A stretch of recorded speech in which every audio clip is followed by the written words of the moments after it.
एक से बढ़कर एक खतरनाक और अपनी प्रजा पर अत्याचार करने वाले राजाओं के किस्से आपने इतिहास में पढ़े होंगे, लेकिन इतिहास में ऐसी रानियों के किस्से भी मौजूद हैं जिनकी अय्याशियां, क्रूरता और षड्यंत्रकारी मानसिकता का मुकाबला राजा भी नहीं कर सकते हैं। आज हम बात कर रहे हैं न्यू ऑस्ट्रेलिया की रानी फ्रेड गंड की, जो जितनी बहादुर थी उतनी ही अय्याश थी। जितनी खूबसूरत थी उसका दिमाग उससे भी ज्यादा शातिर था। आज हम लेकर आए हैं इस रानी के जीवन में कुछ ऐसे रोचक रहस्य जिनके बारे में जानने के बाद आप आश्चर्यचकित हो जाएंगे। बने रहिए हमारे साथ इस वीडियो में आखिरी तक। वो एक गुलाम परिवार में पैदा हुई थी, लेकिन अपनी खूबसूरती और शातिराना दिमाग की बदौलत उसने फ्रांस के राजा को अपना गुलाम बना लिया था। फ्रांसीसी साम्राज्य के इतिहास में इसका नाम उस क्रूर रानी के तौर पर लिया जाता है जिसने सत्ता हासिल करने के लिए सैकड़ों लोगों को जान से मरवा दिया। इतना ही नहीं, इसके पास सत्ता बनी रहे इसके लिए इसने अपने बच्चों को भी मरवाने से परहेज नहीं किया। फ्रेड गंड की रानी के बारे में कहा जाता है कि यह बहुत ही खूबसूरत थी, लेकिन इससे भी ज्यादा इसे अपनी खूबसूरती का अहंकार था। यह अपने से ज्यादा खूबसूरत महिला को अपने सामने बर्दाश्त नहीं कर सकती थी। यहाँ तक कि इस रानी को खूबसूरती के मामले में अपनी सगी बेटी से भी कॉम्प्लेक्स हो गया था। इतिहासकारों का यह भी कहना है कि फ्रेड गंड की बेटी रिंगंड जब अपनी युवावस्था में आई तो वह अपनी मां से भी सुंदर दिखने लगी। यह बात दुनिया की किसी भी दूसरी मां के लिए बड़े गर्व की बात होती है, लेकिन उसकी बेटी उससे ज्यादा सुंदर दिखे, यह रानी फ्रेड गंड को बात बिल्कुल भी बर्दाश्त नहीं हुई कि उसकी बेटी रिगंड उससे ज्यादा खूबसूरत लग रही थी। इसलिए उसने अपनी बेटी को भी मरवाने की साजिश रची। रिगंड की किस्मत अच्छी थी कि वह बच गई, लेकिन राजकुमारी को अपनी मां से ऐसे व्यवहार की उम्मीद कतई नहीं थी।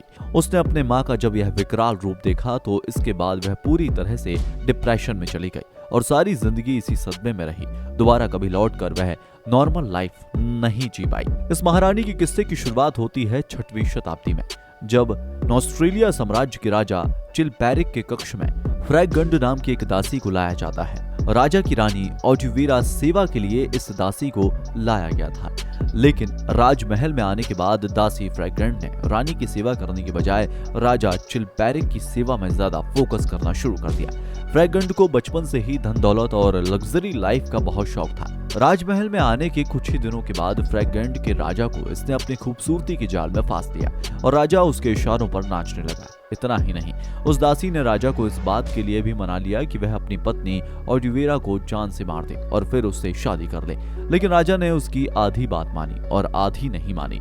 दरअसल उसने अपनी पत्नी ऑलिविरा को तो छोड़ दिया, लेकिन इसके बाद उसने एक दूसरे राज्य की राजकुमारी गलसिंधा से शादी कर ली। इसके बदले में उसे अच्छा खासा धन, दहेज और दौलत मिली।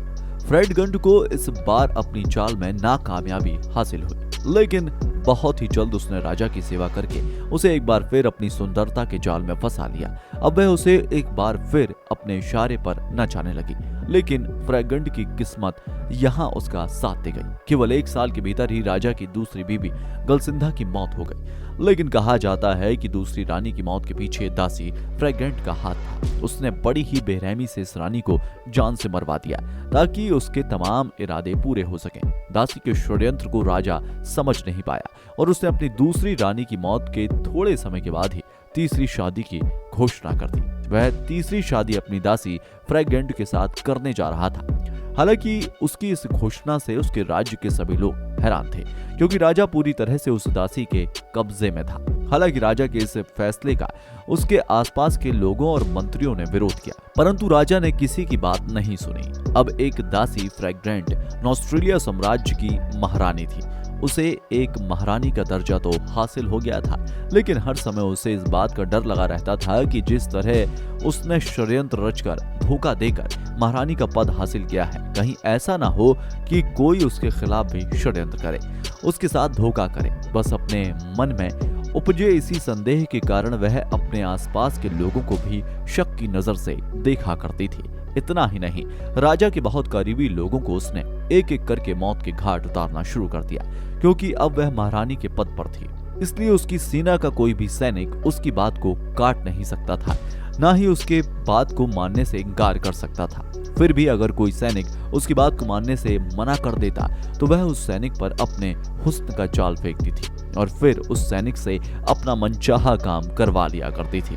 दासी से महारानी बनी इस महिला की क्रूरता का अंदाजा आप इस बात से लगा सकते हैं कि राजा चिलपैरिक को उसकी पहली पत्नियों से 3 संतानें थीं। आगे चलकर यह संतानें रानी की महत्वाकांक्षाओं में बाधा बने, राजपाट में हिस्सेदारी ना मांगने लगे, इसलिए उसने पहले ही इन तीनों बच्चों को जहर देकर मरवा दिया। अपने द्वारा किए गए गलत कामों को वह दूसरों पर थोप दिया करती थी और फिर उन्हें सजा देने में माहिर हो गई थी। बच्चों की मौत की जिम्मेदार उसने किसी दूसरे निर्दोष को बना दिया और उसे सजा हो गई। आगे चलकर राजा चिलपैरिक को इस बात का एहसास हो गया था कि उसके आसपास बहुत कुछ गलत हो रहा है, लेकिन क्या हो रहा है, क्यों हो रहा है, कौन कर रहा है, जैसे ही इसके बारे में उसे बहुत ज्यादा जानकारी नहीं थी। आगे चलकर यही भूल राजा की जिंदगी पर भारी पड़ने लगी, क्योंकि महारानी अब पूरे साम्राज्य पर अपना कब्जा करने जा रही थी। इसलिए उसने राजा चिलपैरिक को ही षड्यंत्र से मरवा दिया। जिस रानी के राजा से 4 बच्चे थे, उसके बावजूद इसे अपने पति को मरवाने में कोई झिझक महसूस नहीं हुई, क्योंकि इसे तो हर कीमत पर सत्ता सुख चाहिए था।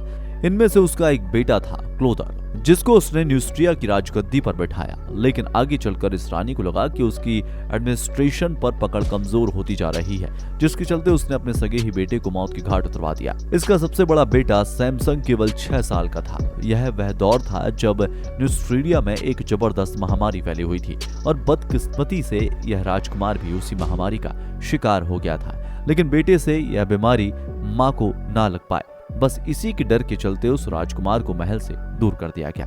अगर उसे एक बेहतर इलाज मिल जाता तो उसकी जिंदगी बच जाती। लेकिन कहते हैं ना कि हर बुराई का अंत होता है। फ्रैग्रेंट के भी पापों का घड़ा भर चुका था और उसका बुरा समय उसकी तरफ बढ़ता चला जा रहा था। चिलपैरिक की दूसरी पत्नी गलसिंधा की बहन ब्रानहेल्दा को पूरा यकीन था कि उसकी बहन की हत्या फ्रैग्रेंट ने कराई है। इस बात का एहसास उसे उस समय हो गया था जब अपनी बहन की मौत के केवल 3 महीने बाद ही चिलपैरिक ने अपनी गर्लफ्रेंड से शादी कर ली। वह तब से लेकर लगातार फ्रैग्रेंट के खिलाफ षड्यंत्र करती आ रही थी, लेकिन उसे कभी भी सफलता नहीं मिली। हालांकि 6वीं शताब्दी में फ्रैग्रेंट एक महामारी का शिकार हुई और उसी के चलते साल 597 में उसकी जान चली गई। उसकी मौत की वजह का ठीक कारण नहीं पता लग पाया है, लेकिन कुछ लोगों का यह भी कहना है कि वह एक यौन बीमारी का शिकार होकर मरी थी। उसकी यौन आकांक्षाओं ने उसे अंदर से खोखला कर दिया था। ब्रूनहिल्डा की इच्छा तो पूरी हो गई, लेकिन रानी के बाद उसका दूसरा बेटा ग्लोदर जब शासन करने के लिए न्यूस्ट्रिया की राजगद्दी पर बैठा तो उसने ब्रूनहिल्डा को अरेस्ट करके अपनी मां के खिलाफ षड्यंत्र रचने का आरोप लगाकर उसे मृत्यु दंड की सजा दे दी। उसे घोड़ों से घसीटा गया और उसकी दर्दनाक मौत हो गई। जबकि ग्लोदर 2 अपनी मां से नफरत किया करता था, लेकिन वह आगे चलकर एक मिसाल कायम करना चाहता था कि अब इस देश में कानून का राज चलेगा और कोई भी अगर षड्यंत्र करेगा तो उसे ऐसी ही सजा भुगतनी पड़ेगी। चिलपैरिक, ब्रूनहिल्डा और फ्रैग्रेंट के 70 वर्षों का समय काला इतिहास है। आज भी फ्रांसीसी हिस्ट्री पर किसी काले धब्बे के समान नजर आता है। आप इस महारानी के बारे में क्या सोचते हैं? कमेंट बॉक्स में लिखकर हमें जरूर बताइएगा।